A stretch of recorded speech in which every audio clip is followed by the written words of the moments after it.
Dear students, in this video, we'll be discussing about the production and detection of circular and electrically polarized light.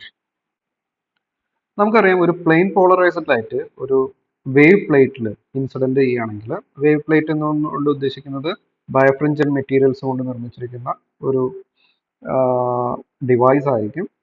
For example calcite crystal ഒക്കെ. അപ്പം അവിടെ double refraction ഉള്ള possibility ഉള്ള crystals ആണ് ഇതൊക്കെ.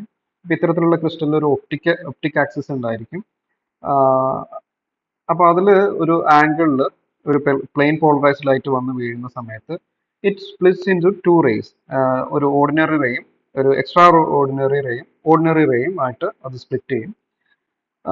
When this to raise ഈ രണ്ട് റേസും ഈ ക്രിസ്റ്റലിന് പുറത്തോട്ട് വരുന്ന സമയത്ത് ആ രണ്ട് റേസ് തമ്മിലൊരു പാത്ത് ഡിഫറൻസ് ഉണ്ടായിരിക്കും. ഇങ്ങനെ പാത്ത് ഡിഫറൻസിലുള്ള രണ്ട് വേവ്സ് സൂപ്പർ ഇമ്പോസ് ചെയ്യുന്ന സമയത്ത് will get the circularly polarised അല്ലെങ്കിൽ എലിപ്റ്റിക്കലി പോളറൈസ്ഡ് അല്ലെങ്കിൽ പ്ലെയിൻ പോളറൈസ്ഡ് ലൈറ്റ് നമുക്ക് കിട്ടുന്നതാണ്. Depending upon the wave plate. നമ്മൾ ഉപയോഗിക്കുന്ന wave plate quarter wave plate ആണോ ഹാഫ് വേവ് പ്ലേറ്റ് ആണോ എന്നതിനനുസരിച്ചും അതുപോലെ തന്നെ ആംഗിൾ ഓഫ് ഇൻസിഡൻസിനനുസരിച്ചും നമുക്ക് ഡിഫറെൻറ്റ് പോളറൈസേഷനുള്ള ലൈറ്റ് കിട്ടും. അപ്പോൾ ഇതാണ് ഇതിൻ്റെ തിയറി എന്ന് പറയുന്നത്. ഇനി നമുക്ക് അതിൻ്റെ മാത്തമാറ്റിക്കൽ ആയിട്ടുള്ള സ്ട്രക്ചർ എങ്ങനെയാണ് ഇത്തരത്തിലുള്ള ലൈറ്റ് പ്രൊഡ്യൂസ് ചെയ്യുന്നതെന്നുള്ളതിൻ്റെ തിയറട്ടിക്കൽ എക്സ്പ്ലനേഷനിലേക്ക് ഒന്ന് നോക്കാം. അപ്പോൾ ഫസ്റ്റ് ഓഫ് ഓൾ ഞാൻ എടുക്കുന്നത് ഒപ്റ്റിക് ആക്സിസ് ഇസഡ് ആക്സിസ് ആണെന്നും നമ്മൾ എടുക്കുന്ന പ്ലെയിൻ പോളറൈസ്ഡ് ലൈറ്റിന്റെ electric field that is making an angle phi with optic axis ആയിട്ട് ഫൈ ആംഗിൾ മേക്ക് ചെയ്യുന്നുണ്ടെന്ന് വിചാരിക്കാം. അപ്പോൾ E0 എന്ന് പറഞ്ഞാൽ amplitude of the incident plane polarised light ആണ്. ഇപ്പോൾ വേവ് വെക്ടർ കെ എന്ന് പറയുന്നത് angular frequency omega by c is the velocity of light ആയിട്ട് നമുക്ക് എഴുതാം. അപ്പോൾ ഇങ്ങനെ വരുന്ന സമയത്ത് ഒപ്റ്റിക് ആക്സിസ് ആയിട്ട് ഫൈ ആംഗിളിലാണ് നമ്മുടെ ഇലക്ട്രിക് ഫീൽഡ് വെക്ടർ ഉള്ളത്. അപ്പോൾ അതിന് പെർപെൻഡിക്കുലർ ആയിട്ട് ലൈറ്റ് പ്രൊപ്പഗേറ്റ് ചെയ്യുന്ന ഡയറക്ഷന് പെർപെൻഡിക്കുലർ ആയിട്ടുള്ള ഡയറക്ഷനാണ് ഇവൈയും ഇസഡും. അപ്പോൾ ഇവൈയും ഇസഡിലും അതിന് രണ്ട് കമ്പോണൻസ് ഉണ്ടായിരിക്കും. അപ്പോൾ ഇവൈ എന്ന് പറഞ്ഞു കഴിയുമ്പോൾ E0 sin φ, അതായത് നമുക്കുള്ളത് ഇലക്ട്രിക് ഫീൽഡ് വരയ്ക്കുകയാണെങ്കിൽ നമുക്ക് ഇങ്ങനെ ഒരു ഇലക്ട്രിക് ഫീൽഡ് ഉണ്ട്. ഇത് ഇസഡ് ആക്സിസും ഇത് ഇസഡ് ആക്സിസും ഇത് വൈ ആക്സിസും ആണ്. അപ്പോൾ ഇവിടെ നമുക്ക് ഇസഡ് ആക്സിസിൽ ഈ ആംഗിളാണ് ഫൈ എന്ന് പറയുന്നത്. കാര്യം ഒപ്റ്റിക് ആക്സിസ് ആയിട്ട് മേക്ക് ചെയ്യുന്ന ആംഗിളാണ്. അപ്പോൾ ഈ വെക്ടറിനെ റിസോൾവ് ചെയ്യുന്ന സമയത്ത് Ez എന്ന് പറയുമ്പോൾ E0 cos ഫൈയും Ey എന്ന് പറയുമ്പോൾ E0 sin φ ആയിട്ട് നമ്മൾ ഈ വെക്ടറിനെ റിസോൾവ് ചെയ്യും. അപ്പോൾ ഇത് പ്രൊപ്പഗേറ്റ് ചെയ്യുന്നത് അപ്പോൾ ക്രിസ്റ്റൽ വെച്ചിരിക്കുന്നത് x=0 എന്നുള്ളത് ക്രിസ്റ്റലിന്റെ ഒരു സൈഡായിട്ട് എടുക്കുക, സർഫസ് ഓഫ് ദ ക്രിസ്റ്റൽ. അപ്പോൾ ഇൻസൈഡിലേക്ക് വരുന്ന സമയത്ത് അതിന് പ്രൊപ്പഗേഷൻ കാണിക്കാൻ വേണ്ടിയിട്ട് ഈ ഒരു ടേം കൂടി ഉണ്ടായിരിക്കും. cos kx minus omega T എന്നുള്ളൊരു ടേം കൂടി ഉണ്ടായിരിക്കും. അപ്പോൾ at the surface of the crystal നമുക്ക് എന്താണ് x=0 എന്ന് കൊടുക്കുകയാണെങ്കിൽ നമുക്ക് E0 sin φ cos omega t എന്ന് കൊടുക്കാം. അതുപോലെ തന്നെ Ez എന്ന് പറഞ്ഞാൽ E0 cos φ cos omega t എന്ന് കൊടുക്കാം. ഇനി ക്രിസ്റ്റലിനകത്തേക്ക് കയറുന്ന സമയത്ത് എന്താ സംഭവിക്കുന്നത് വെച്ച് കഴിഞ്ഞാൽ രണ്ട് റേസ് ആയിട്ട് ഇതിന് മാറും. എക്സ്ട്രാ ഓർഡിനറി റേയും ഓർഡിനറി റേ ആയിട്ട് മാറും. ഓക്കെ, അപ്പോൾ ഈ രണ്ട് റേക്കും ഡിഫറെൻ്റ് ആയിട്ടുള്ള വേവ് വെക്ടേഴ്സ് ആണ് K1 K2. ഓക്കെ, രണ്ട് വേവ് വെക്ടേഴ്സ് ആണ് ഉണ്ടായിരിക്കുക. അപ്പോൾ K1 എന്ന് പറഞ്ഞാൽ 2π/λ1 ആണ്. λ1 എന്ന് പറഞ്ഞു കഴിഞ്ഞാൽ wavelength of the ordinary ray inside the crystal ആണ്. ലാംഡ എന്ന് പറയുന്നത് wavelength of the light in the air ആണ്. ഓക്കെ, പ്ലെയിൻ പോളറൈസ്ഡ് ലൈറ്റിന്റെ വേവ് ലെങ്ത് ആണ്. ഓക്കെ, അപ്പോൾ K2 എന്ന് പറഞ്ഞാൽ അപ്പോൾ ഇതിന്റെ റിഫ്രാക്റ്റീവ് ഇൻഡെക്സ് ഓഫ് ദ ക്രിസ്റ്റലിന്റെ ടേംസിലേക്ക് μ0K എന്ന് പറഞ്ഞിട്ട് എഴുതാം. ബിക്കോസ് λ1 എന്ന് പറയുന്നത് ലാംഡ ബൈ എയറിലുള്ള wavelength divide by refractive index of the ordinary corresponding to ordinary ray ആണ്. ഓക്കെ, അതിനെ ഈ ടേംസിലേക്ക് മാറ്റി എഴുതാം. K2നെ μe ഇൻറ്റു K എന്നുള്ള രീതിയിലും സിമിലർ ആയിട്ട് നമുക്ക് മാറ്റി എഴുതാം. ഇത് നമുക്ക് ഇവിടെ സബ്സ്റ്റിറ്റ്യൂട്ട് ചെയ്യാം. ഇപ്പോൾ K1 എന്ന് പറഞ്ഞു കഴിഞ്ഞാൽ μ0Kയും K2 എന്ന് പറഞ്ഞാൽ μe അതായത് എക്സ്ട്രാ ഓർഡിനറി റേയുടെ refractive index into K. Okay, അത് ഇവിടെ സബ്സ്റ്റിറ്റ്യൂട്ട് ചെയ്യാം. K2നെ നമുക്ക് ഇവിടെ സബ്സ്റ്റിറ്റ്യൂട്ട് ചെയ്യാം. ഇനി അത് ക്രിസ്റ്റലിന്റെ തിക്നെസ് D ആണ് എടുക്കുന്നതെങ്കിൽ അത് എമർജിങ് സർഫസ്, അതായത് ഈ ക്രിസ്റ്റലിന് പുറത്തു വരുന്ന ഈ ഒരു എഡ്ജിലുള്ള, അപ്പൊ ഈ തിക്നെസ് ഇത് ട്രാവൽ ചെയ്യുന്നുണ്ടല്ലോ ലൈറ്റ്. എന്നിട്ട് അറ്റ് ദ എമർജിങ് സർഫസിലുള്ള അതിന്റെ വാല്യൂസ് നോക്കുകയാണെങ്കിൽ E y equal to E0 sin phi cos mu 0. അപ്പൊ K1 എന്നുള്ളതിന് മ്യൂ 0 K എന്ന് കൊടുത്തു, എക്സിന് പകരം ഡി എന്ന് കൊടുത്തു, D thickness of the crystal. Okay, അതുപോലെ എക്സ്ട്രാ ഓർഡിനറി റേയുടെ എഴുതി. ഇനി നമ്മളൊരു സബ്സ്റ്റിറ്റ്യൂഷൻ കൊടുക്കുക, മ്യൂ 0 കെ ഡി എന്നുള്ളതിന് തീറ്റ 0 തീറ്റ ഒ എന്നും മ്യൂ ഇ കെ ഡി എന്നുള്ളതിന് തീറ്റ ഇ എക്സ്ട്രാ ഓർഡിനറി റേയുടെ ഇയും കൊടുത്തു. ഇനി ഇത് തമ്മിലുള്ള ഡിഫറൻസ് തീറ്റ ഒ മൈനസ് തീറ്റ ഇ എന്ന് പറയുന്നത് തീറ്റ ആയിട്ട് കൊടുത്തു. ഇതിവിടെ സബ്സ്റ്റിറ്റ്യൂട്ട് ചെയ്യുകയാണെങ്കിൽ മ്യൂ 0 കെ ഡി എന്നുള്ളത് തീറ്റ 0 എന്ന് വന്നു, ഒമേഗ ടി എന്ന് പറയുന്നത് ഇവിടെ വന്നു. ഓക്കെ, ഒമേഗന് തീറ്റ ഇ എന്നും മൈനസ് ഒമേഗ ടി. ഓക്കെ, ഇനി നമ്മളിവിടെ ഒരു ടൈം ഷിഫ്റ്റ് നടത്തുക. ടൈം എന്നുള്ളത് ഇപ്പം നമ്മൾ ടൈം സ്റ്റാർട്ട് ചെയ്യുന്നത് ടി ഈക്വൾ ടു 0 മുതൽ അങ്ങനെ സ്റ്റാർട്ട് ചെയ്യുന്നു.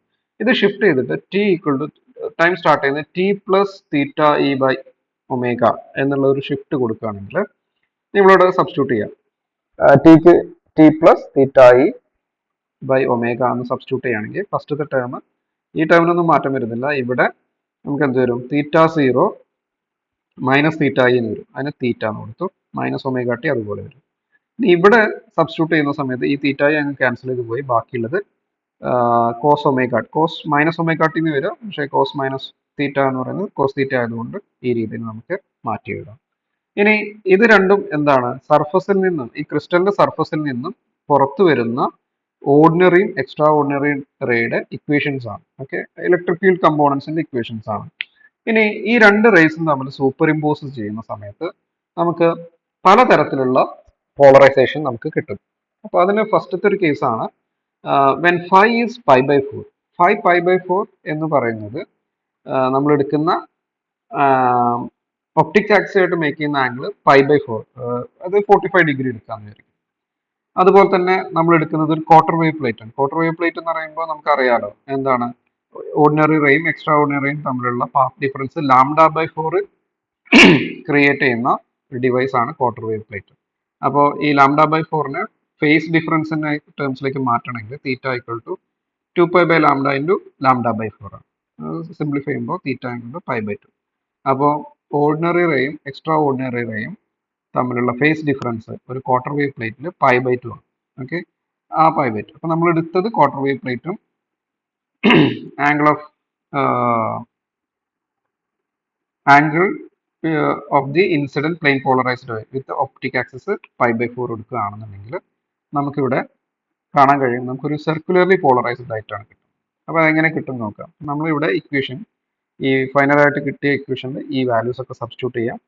ഇത് π/4 കൊടുക്കാം, തീറ്റ എന്ന് പറയുന്നത് π/2 ആണ്. ഇങ്ങനെ കൊടുക്കുമ്പോൾ കോസ് π/2 മൈനസ് ഒമേഗ ടി എന്നുള്ള സൈൻ ഒമേഗ ടി എന്ന് വരും. സൈൻ π/4 എന്നുള്ള 1/√2 ആണ്. അപ്പോൾ അത് ഇങ്ങനെ എഴുതി, ഈ ഇസഡ് എന്ന് പറയുന്നത് E0/√2 കോസ് ഒമേഗ ടി ആണ്. ഇനി നമ്മൾ ഈ രണ്ട് ഇക്വേഷൻ സ്ക്വയർ ചെയ്തിട്ട് ആഡ് ചെയ്യാൻ വയ്ക്കാം. EY² plus EZ². അത് ആഡ് ചെയ്യുന്ന സമയത്ത് sine square omega t cos square omega t അത് 1 ആയിട്ട് പോകും. കോമൺ ആയിട്ട് വരുന്ന ടേം E0²/2. അപ്പോൾ ഈ ഇക്വേഷൻ എന്ന് പറഞ്ഞു കഴിഞ്ഞാൽ ഈ രീതിയിലുള്ള ഒരു ഇക്വേഷൻ ആണ്, x² plus y² equal to r². ഇത് സർക്കിളിന്റെ ഇക്വേഷൻ ആണ്. അതിന് നമുക്ക് EYയും EZഉം ഒരു ആക്സിസ് എടുത്തിട്ട് നമുക്ക് ഈ ഒരു പ്ലോട്ട് വരയ്ക്കുകയാണെങ്കിൽ നമുക്ക് ഒരു സർക്കിൾ ആണ് കിട്ടുക. അതിന്റെ റേഡിയസ് എന്ന് പറയുന്നത് E0/√2 ആയിരിക്കും. ഓക്കെ, അതുകൊണ്ടാണ് നമുക്ക് സർക്കുലർലി പോളറൈസ്ഡ് ലൈറ്റ് ആണ് കിട്ടുന്നതെന്ന് നമുക്ക് പറയാം. അപ്പോൾ ഇനി നമുക്കൊരു സർക്കുലർലി പോളറൈസ്ഡ് ലൈറ്റ് പ്രൊഡ്യൂസ് ചെയ്യണമെങ്കിൽ നമുക്ക് വേണ്ടത് ഒരു ക്വാർട്ടർ വേവ് പ്ലേറ്റും അതുപോലെ തന്നെ ഒപ്റ്റിക് ആക്സിസ് ആയിട്ട് 45 ഡിഗ്രിയിൽ നമുക്കൊരു പ്ലെയിൻ പോളറൈസ്ഡ് ലൈറ്റ് കൊടുത്തു കഴിഞ്ഞ് കഴിഞ്ഞാൽ നമുക്കൊരു സർക്കുലർലി പോളറൈസ്ഡ് ലൈറ്റ് കിട്ടും. ഇനി ഇതുപോലെ രണ്ടാമത്തെ കേസ്, ഇനി ഫൈ എന്നുള്ള angle with respect to optic axis 45 അല്ലാണ്ട് വേറെ ഏത് ആംഗിൾ കൊടുത്താലും നമുക്ക് എലിപ്റ്റിക്കൽ പോളറൈസേഷൻ ആണ് കിട്ടുക. എലിപ്റ്റിക്കൽ പോളറൈസേഷൻ എപ്പോഴും സർക്കുലർ പോളറൈസേഷന്റെ ഒരു സ്പെഷ്യൽ കേസാണ്. അതായത് ഇവിടെ 45 എന്നുള്ളതിന് മാറ്റിയിട്ട് വേറെ ഏത് ആംഗിൾ കൊടുത്താലും നിങ്ങൾക്ക് എലിപ്റ്റിക്കൽ പോളറൈസേഷൻ ആണ് കിട്ടുക. ഓക്കെ, അപ്പോൾ നമുക്ക് അവിടെ ഫൈ എന്നുള്ളത് 45 അല്ല, വേറെ എന്ത് വേണമെങ്കിലും ആവാം. ഓക്കെ, അപ്പോൾ അത് അതുപോലെ തന്നെ കൊടുക്കും, കാര്യം എന്ത് വേണമെങ്കിലും ആവാമല്ലോ. ഓക്കെ, മനസ്സിലാക്കുക, 45 ആവാൻ പാടില്ല. അപ്പോൾ ഈ ഇക്വേഷൻ ഇങ്ങനെ എടുക്കുക, എന്നിട്ട് E0 sin phi എന്നുള്ളതിന് A കൊടുത്തു, E0 cos phi എന്നുള്ളത് B കൊടുത്തു. എന്നിട്ട് EY² / A² plus EZ² / B² ചെയ്ത് കഴിഞ്ഞാൽ 1 കിട്ടും. ഇത് എന്ന് പറഞ്ഞാൽ this is an equation of the ellipse. ഇത് സർക്കുലർ പോളറൈസേഷന്റെ എലിപ്റ്റിക്കൽ പോളറൈസേഷന്റെ ഒരു സ്പെഷ്യൽ കേസ് ആണ് സർക്കുലർ പോളറൈസേഷൻ. അതെന്ന് പറയാൻ കാര്യം എ സ്ക്വയറും ബി സ്ക്വയറും എ ഈക്വൽ ടു ബി ആണെങ്കിൽ, suppose a equal to b ആണെങ്കിൽ നമുക്ക് ഇതിനെ കോമൺ ആയിട്ട് എടുത്തിട്ട് എ സ്ക്വയറിന് ഇവിടെ എഴുതാം. അപ്പോൾ E y square plus E z square equal to a സ്ക്വയറിന് എഴുതാം. അപ്പോൾ ആ കേസിൽ അത് സർക്കുലർ പോളറൈസേഷൻ ആയിട്ട് മാറും. ഓക്കെ, അത് എപ്പോഴാണെന്ന് വെച്ചാൽ ഫൈ ഈക്വൽ ടു 45 ഡിഗ്രി ആകുമ്പോഴാണ് എ ഈക്വൽ ടു ബി ആവുന്നത്. അല്ലാത്ത കേസിലൊക്കെ നമുക്ക് എലിപ്റ്റിക്കൽ പോളറൈസേഷൻ ആണ് കിട്ടുന്നത്. അപ്പോൾ ഒരു എലിപ്റ്റിക്കൽ പോളറൈസ്ഡ് ലൈറ്റ് കൺസ്ട്രക്ട് ചെയ്യണമെങ്കിൽ നമുക്ക് we need A quarter wave plate and the angle of plane polarized light incidenting on the quarter wave plate should not be equal to 45 degree. Okay, then you will get a elliptically polarized light. Now അടുത്താണ് linear polarisation. നമുക്ക് ഇത് ഈ ഇത്തരത്തിലുള്ള method വഴി produce ചെയ്യാം. അപ്പോൾ അതിന് വേണ്ടിയിട്ട് നമുക്കൊരു ഹാഫ് വേവ് പ്ലേറ്റ് ആണ്. ഹാഫ് വേവ് പ്ലേറ്റ് എന്ന് പറയുമ്പോൾ അതിന്റെ ഫേസ് ഡിഫറൻസ് എന്ന് പറയുന്നത്, ഹാഫ് വേവ് പ്ലേറ്റ് എന്ന് പറയുമ്പോൾ എക്സ്ട്രാ ഓർഡിനറി റേയും ഓർഡിനറി റേയും തമ്മിലുള്ള പാത്ത് ഡിഫറൻസ് λ/2 ആണ്. ഓക്കെ, അപ്പോൾ ഈ λ/2 കറസ്പോണ്ടിങ് ആയിട്ടുള്ള ഫേസ് ഡിഫറൻസ് എന്ന് പറയുന്നത് λ ക്യാൻസൽ ചെയ്ത് പോയി പൈ ആണ്. ഓക്കെ, ഇപ്പോൾ theta equal to pi. That means it's a half wave plate. Angle of incidence π/4 കൊടുക്കുക. അപ്പോൾ ഇ വൈ എന്ന് പറയുന്നത് -E0/√2 cos ഒമേഗ ടിയും ഇ സെഡ് എന്ന് പറയുന്നത് E0/√2 cos ഒമേഗ ടി. അതായത് E Z equal to -EY എന്ന് വരും. ഓക്കെ, അപ്പോൾ ഒരു പ്ലോട്ട് വരയ്ക്കാമെന്ന് വെക്കാം. അപ്പോൾ ഇ വൈ എന്ന് പറഞ്ഞാൽ -EZ ആണ്. അപ്പോൾ അതൊരു സ്ട്രൈറ്റ് ലൈൻ ആണ് കിട്ടുക. That means it's A linearly polarised light. അപ്പോൾ ലീനിയർലി പോളറൈസ്ഡ് ലൈറ്റ് ക്രിയേറ്റ് ചെയ്യണമെന്നുണ്ടെങ്കിൽ നമുക്ക് വേണ്ടത് ഒരു ഹാഫ് വേവ് പ്ലേറ്റും പിന്നെ ഇൻസിഡന്റ് പ്ലെയിൻ പോളറൈസ്ഡ് ലൈറ്റിന്റെ ആംഗിൾ, ഒപ്റ്റിക്സ് ആക്സിസ് ആയിട്ട് മേക്ക് ചെയ്യുന്ന ആംഗിൾ π/4 ആയിട്ട് എടുക്കുക. നമുക്ക് ലീനിയർലി പോളറൈസ്ഡ് ലൈറ്റ് കിട്ടും. അപ്പോൾ ഇത്തരത്തിൽ നമ്മൾ വിവിധ തരത്തിലുള്ള പോളറൈസ്ഡ് ലൈറ്റ് ക്രിയേറ്റ് ചെയ്തിരിക്കാം. ഇനി ഇത് നമുക്കിപ്പോൾ ഒരു അൺനോൺ സോഴ്സിൽ നിന്ന് വരുന്ന പോളറൈസേഷൻ ഏത് പോളറൈസേഷൻ ആണെന്ന് കണ്ടുപിടിക്കണമെങ്കിൽ വി നീഡ് സം ടെക്നിക് അല്ലേ. അതായത് നമുക്ക് തരുന്ന ഒരു ലൈറ്റ് ഉണ്ട്, അതിന്റെ പോളറൈസേഷൻ ഏതാണെന്ന് കണ്ടുപിടിക്കണം. നമ്മൾ പ്രൊഡ്യൂസ് ചെയ്ത ഒരു അൺനോൺ പോളറൈസേഷൻ ഉള്ള ഒരു ലൈറ്റിന്റെ പോളറൈസേഷൻ, ഏത് സ്റ്റേറ്റ് ഓഫ് പോളറൈസേഷൻ കണ്ടുപിടിക്കാനുള്ള ഒരു മാർഗമാണ്. അപ്പൊ നമുക്കിവിടെ ഉള്ളത് ഒരു ഫസ്റ്റ് ഓഫ് ഓൾ നമ്മൾ ചെയ്യാനുള്ളത് ഒരു പോളറൈസർ എടുക്കുക. ഈ അൺനോൺ പോളറൈസേഷൻ ഉള്ള ലൈറ്റിനെ ഈ പോളറൈസറിലൂടെ കടത്തി വിട്ടിട്ട് അതിന്റെ ഔട്ട്പുട്ടിൽ വരുന്ന, അതായത് ട്രാൻസ്മിറ്റഡ് ലൈറ്റിന്റെ ഇന്റൻസിറ്റിയാണ് നമ്മൾ ചെക്ക് ചെയ്യുന്നത്. അപ്പോൾ നമുക്കറിയാം ഒരു പോളറൈസറിന് ഒരു ഒപ്റ്റിക്കൽ ആക്സിസ് ഉണ്ട്. അപ്പം ഇവിടെ വരുന്ന ലൈറ്റ് പ്ലെയിൻ പോളറൈസ്ഡ് ലൈറ്റ് ആണെങ്കിൽ അതിനൊരു ഡയറക്ഷൻ ഓഫ് പോളറൈസേഷൻ ഉണ്ട്. ഇത് രണ്ടും മാച്ച് ആവുകയാണെങ്കിൽ ഔട്ട്പുട്ടിൽ നമുക്ക് മാക്സിമം ഇന്റൻസിറ്റി കിട്ടുകയും ഇതിന് ഈ പോളറൈസറിന് ഒപ്റ്റിക് ആക്സിസിന് പെർപെൻഡിക്കുലർ ആയിട്ടുള്ള ഡയറക്ഷനിലാണ് പോളറൈസേഷൻ എങ്കിൽ നമുക്ക് സീറോ ഇന്റൻസിറ്റി കിട്ടുകയും ചെയ്യും. അപ്പോൾ നമ്മൾ ഈ പോളറൈസർ 360 ഡിഗ്രി റൊട്ടേറ്റ് ചെയ്യുകയാണെങ്കിൽ നമുക്ക് 2 പോയിന്റ് സീറോ ഇന്റൻസിറ്റി കിട്ടും. ഓക്കെ, ഫോർ എക്സാമ്പിൾ നമ്മുടെ പോളറൈസറിന്റെ ഒപ്റ്റിക് ആക്സിസ് ആണെന്ന് വിചാരിക്കാം. വന്നു വീഴുന്ന പ്ലെയിൻ പോളറൈസ്ഡ് ലൈൻ്റെ ഡയറക്ഷൻ ഓഫ് പോളറൈസേഷൻ ഇതാണെന്ന് വിചാരിക്കാം. അപ്പോൾ ഫസ്റ്റ് ഓഫ് ഓൾ ഇങ്ങനെ വരുന്ന ഒരു സാഹചര്യത്തിൽ, അതായത് ഒപ്റ്റിക് ആക്സിസ് ഓഫ് ദ പോളറൈസറും direction of polarisation of the ലൈറ്റും പെർപെൻഡിക്കുലർ ആകുമ്പോൾ നമുക്ക് സീറോ ഇന്റൻസിറ്റി കിട്ടും. ഇനി ഇത് തിരിച്ച്, അതായത് പോളറൈസറിന്റെ ഒപ്റ്റിക് ആക്സിസ് തിരിച്ച് ഈ ഒരു സ്റ്റേറ്റിലേക്ക് എത്തുന്ന സമയത്ത് അവിടെയും ഇത് തമ്മിലുള്ള ആംഗിൾ 90 ഡിഗ്രിയാണ്. അവിടെയും നമുക്ക് സീറോ ഇന്റൻസിറ്റി കിട്ടും. അപ്പോൾ 360 ഡിഗ്രി പോളറൈസർ റൊട്ടേറ്റ് ചെയ്യുന്ന സമയത്ത് 2 പോയിന്റിൽ നമുക്ക് സീറോ ഇന്റൻസിറ്റി കിട്ടും if the incoming light is plane polarised. Okay, അങ്ങനെ രണ്ട് തവണ സീറോ ഇന്റൻസിറ്റി കിട്ടുന്നുണ്ടെങ്കിൽ പ്ലെയിൻ പോളറൈസ്ഡ് ആണെന്ന് പറയാം.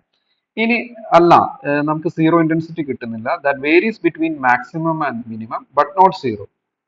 അപ്പോൾ അതിന്റെ ഇന്റൻസിറ്റി സീറോ ആവുന്നില്ല, നമുക്കൊരു മാക്സിമത്തിന് ഒരു നോൺ സീറോ മിനിമം വാല്യൂ ആണ് വേരി ചെയ്യുന്നതെങ്കിൽ that can be an elliptically polarised light or the partially polarised light.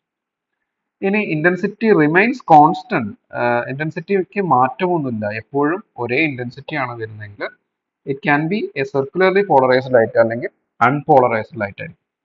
അപ്പോൾ ഇന്റൻസിറ്റിക്ക് മാറ്റില്ലെങ്കിൽ സർക്കുലർലി പോളറൈസ്ഡ് ആയിരിക്കാം അല്ലെങ്കിൽ അൺപോളറൈസ്ഡ് ആയിരിക്കാം. അപ്പോൾ ഇത് തമ്മിൽ വ്യത്യാസം, ഇത് തമ്മിൽ ഡിസ്റ്റിങ്വിഷ് ചെയ്യാൻ അഡീഷണൽ മെത്തേഡ് നമുക്ക് ആവശ്യമാണ്.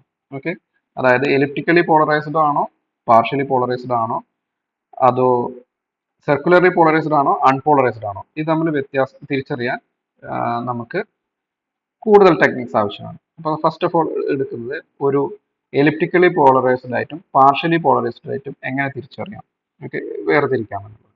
അപ്പോൾ എലിപ്റ്റിക്കലി അപ്പോൾ നമുക്ക് ഇവിടെ വേണ്ടത് ഒരു ക്വാർട്ടർ വേവ് പ്ലേറ്റ് ആണ്. അപ്പോൾ ഒരു എലിപ്റ്റിക്കലി പോളറൈസ്ഡ് ലൈറ്റ് ഒരു ക്വാർട്ടർ വേവ് പ്ലേറ്റിൽ വന്ന് വീണ് കഴിഞ്ഞ് കഴിഞ്ഞാൽ അതിന്റെ ഔട്ട്പുട്ടിൽ പ്ലെയിൻ പോളറൈസ്ഡ് ലൈറ്റ് ആയിരിക്കും ഉണ്ടാവും. അപ്പോൾ നമ്മൾ നേരത്തെ പറഞ്ഞു പ്ലെയിൻ പോളറൈസ്ഡ് ലൈറ്റിനെ എങ്ങനെ തിരിച്ചറിയാം, ഒരു പോളറൈസർ വെക്കുക എന്നിട്ട് 360 ഡിഗ്രി റൊട്ടേറ്റ് ചെയ്യാം. അപ്പോൾ ഇവിടെ 2 തവണ അതിന്റെ ഇന്റൻസിറ്റി സീറോയിലേക്ക് വരുന്നുണ്ടെങ്കിൽ അതൊരു എലിപ്റ്റിക്കലി പോളറൈസ്ഡ് ലൈറ്റ് ആണെന്ന് പറയാം.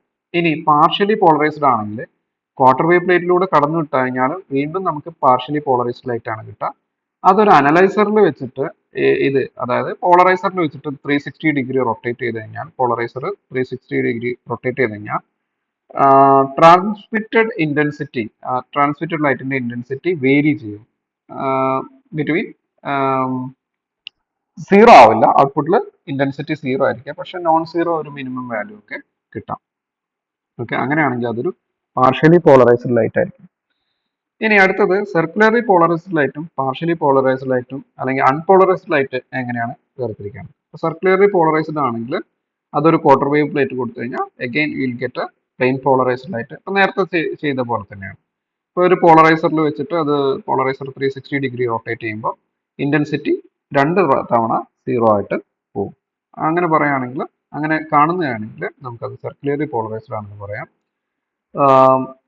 പ്ലെയിൻ പോളറൈസ്ഡ് ലൈറ്റും ഒരു അൺപോളറൈസ്ഡ് ലൈറ്റ് ആണ് ക്വാർട്ടർ വേവ് പ്ലേറ്റിൽ വന്ന് വീഴുന്നെങ്കിൽ അതിന്റെ ഔട്ട്പുട്ടും അൺപോളറൈസ്ഡ് ആയിരിക്കും. അത് പോളറൈസറിൽ കൊടുത്താലും ഇവിടെ വരുന്നതും അൺപോളറൈസ്ഡ് ലൈറ്റ് ആയിരിക്കും. അതിന്റെ ഇന്റൻസിറ്റിക്ക് ഒരു മാറ്റവും ഉണ്ടാവില്ല. ഓക്കെ, അപ്പൊ ഇങ്ങനെ നമുക്ക് അൺപോളറൈസ്ഡ് ലൈറ്റും സർക്കുലർലി പോളറൈസ്ഡ് ലൈറ്റും തമ്മിൽ വേർതിരിച്ച് അറിയാൻ സാധിക്കുന്നതാണ്. Okay, hope you understood the video. Thank U.